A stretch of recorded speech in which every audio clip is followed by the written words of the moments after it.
До взрыва осталось 5 секунд. 4, 3, 2, 1, 0.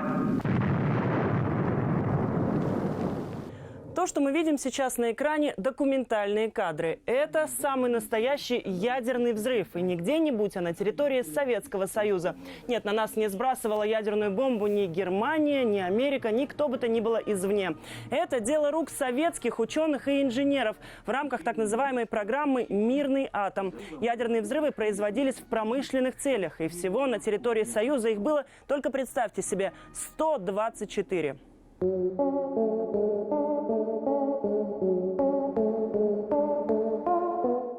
Стерлитамакский район, село Октябрьское. Обычная башкирская глубинка со своей тихой, размеренной жизнью. И сегодня даже не все местные знают о том, что каждый день засыпают и просыпаются рядом с эпицентром атомного взрыва. Эта информация долгое время хранилась под грифом «секретно». Но старожилы хорошо помнят детали, видели все своими глазами. 73-й год. Местный почтальон Елена Кратаева, тогда молодая мама 3 детей, рассказывает, как всех жителей села попросили временно покинуть свои дома. К назначенному часу люди организованно вышли в поле, и в этот момент прогремел взрыв.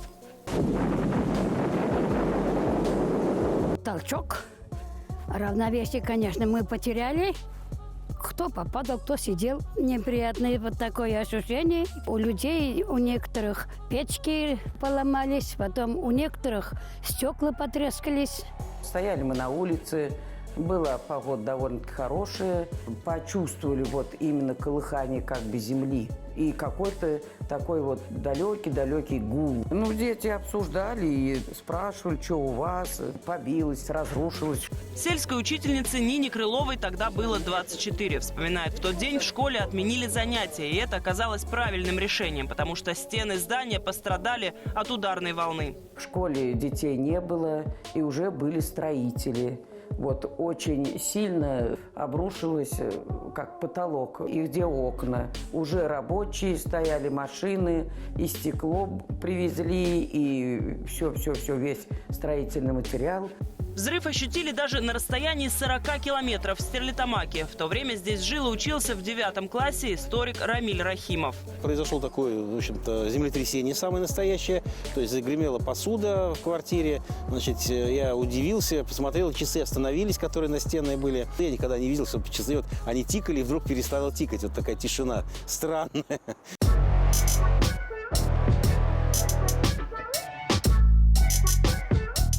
Сегодня, спустя 47 лет, попасть в эпицентр ядерного взрыва можно только по спецпропуску и в сопровождении сотрудников особо охраняемого объекта. Сейчас мы подходим к площадке с нагнетательными скважинами. Территория является запретной зоной, ограждена по периметру забором с колючей проволокой. Установлены датчики движения, видеокамеры. Эта территория принадлежит башкирской содовой компании. И то, что случилось здесь в 70-е, было отнюдь не катастрофой, а успешно реализованной мирной атомной программой. Объект Кама-2. Именно здесь, буквально под моими ногами, почти 50 лет назад произошел ядерный взрыв. Но, конечно, ни о каких ядерных грибах здесь не было и речи. Заряд сдетонировал на глубине 2000 метров. 10 килотонн в тротиловом эквиваленте. Для сравнения, мощность бомбы, сброшенной на Хиросиму, была лишь в 1,5 раза больше. Но здесь, под Стерлитамаком, благодаря точному расчету советских ученых, атомный взрыв глубоко под землей оказался абсолютно безвредным, рассказывает ветеран содовой компании Николай Мотовилов. Безопасен, это определенно. Потому что мы с вами, если бы не безопасно, мы бы вас сюда не привезли.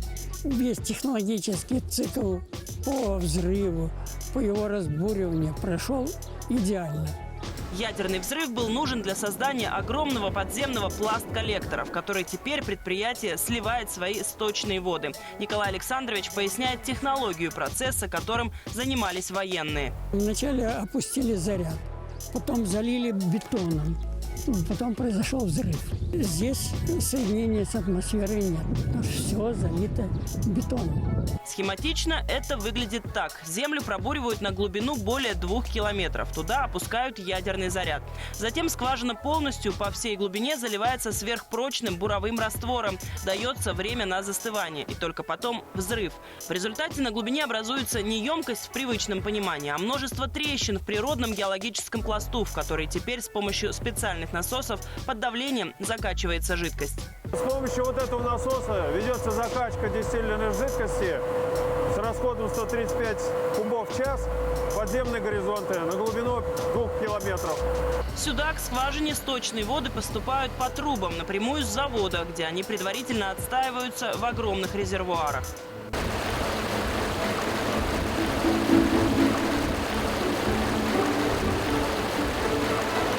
Гидротехническое сооружение «Белое море». Свое название это место получило еще в 50-е. И совершенно очевидно почему.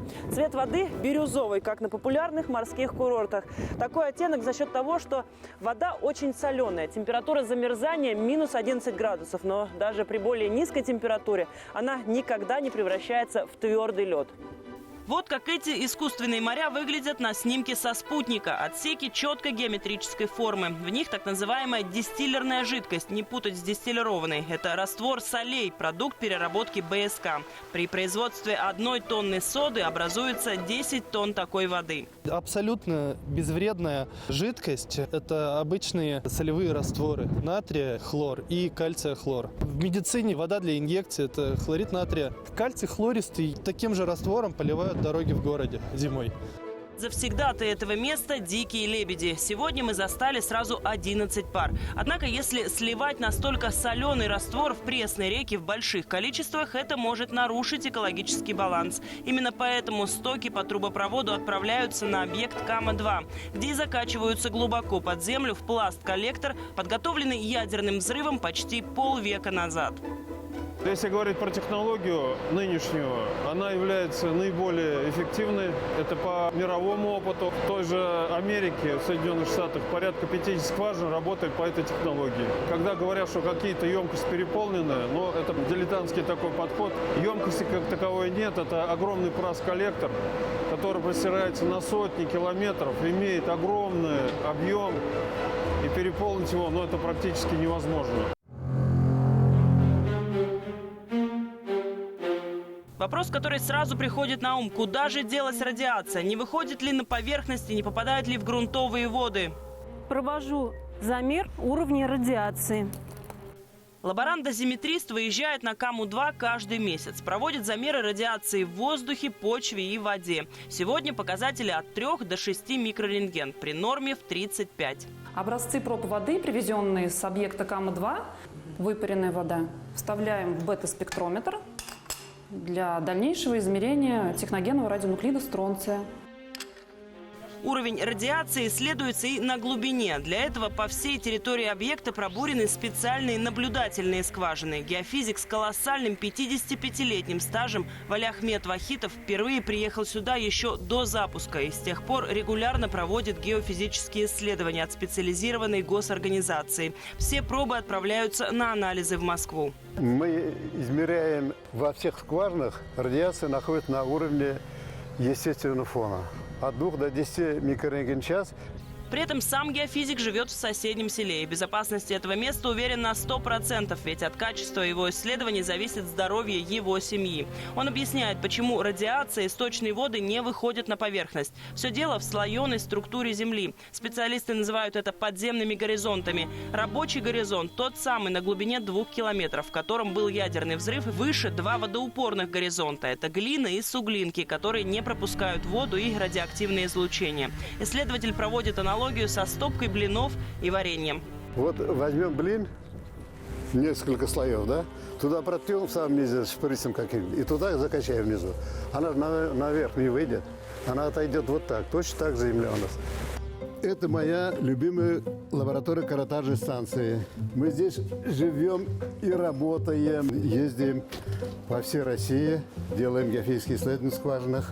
В этой лаборатории на колесах на базе ГАЗ-66 Валиахмед Вахитов объездил полстраны. На его счету трудно представить 19 ядерных взрывов в рамках той самой мирной атомной программы. Челябинск, Томск, Красноярск и многие другие. Подземные взрывы проводили для самых разных целей. Разрабатывали нефтяные и газовые месторождения, искали полезные ископаемые, дробили руду. Внимание!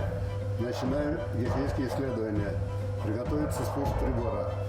Сперва взорвут ядерные бомбы на скважине, а мы геофизические исследования проводим и смотрим, какая радиация получилась. Гигантской рыбы я видел, Челябинск 65. Там 2-метровый щук я видел. На ужин, на хлеб берем с могильника радиацию, намаживаем и закусываем.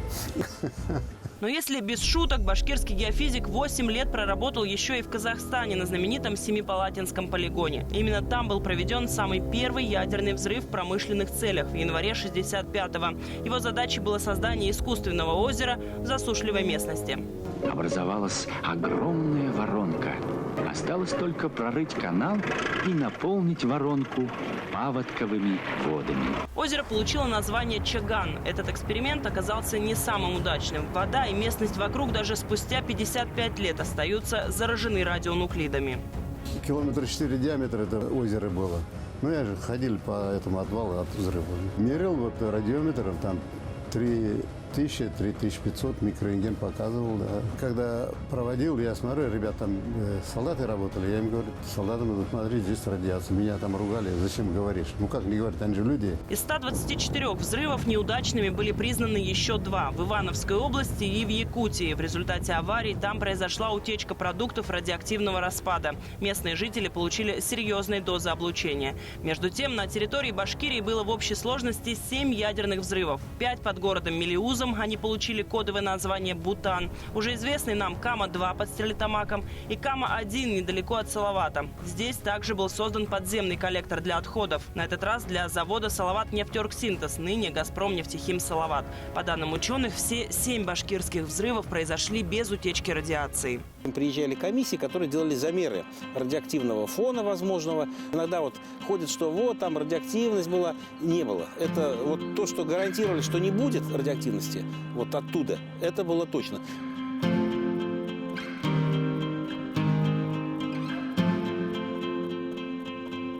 То, что у нас происходит в атмосфере, здесь оно скапливается в течение суток.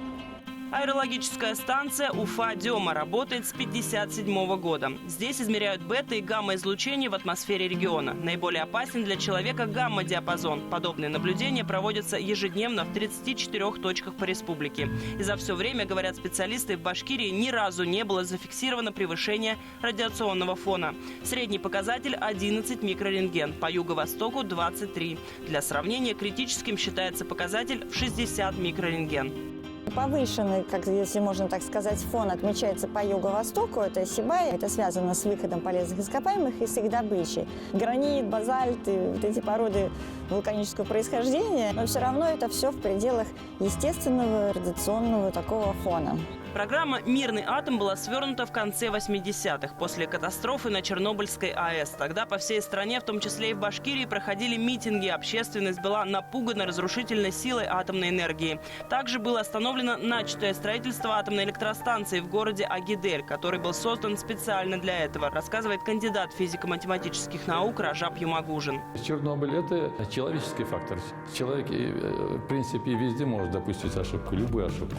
Но здесь цена ошибки высока. Да, вот ошибку исключать надо. Сырье заканчивается, углеводороды где-то через 40-50 лет, запасы исчезнут. А как быть, откуда взять энергию? Только ядерная энергетика остается. Я думаю, что вот атомная энергия принадлежит будущему. Интересно, что, например, во Франции доля ядерной энергетики в энергобалансе страны составляет более 80%, в Бельгии около 40%, в США 30%, а в России менее 17%. Эта тема всегда остается на стыке проблем экологических и энергетических. Но многие ученые верят, что при правильном использовании атом все-таки может быть мирным.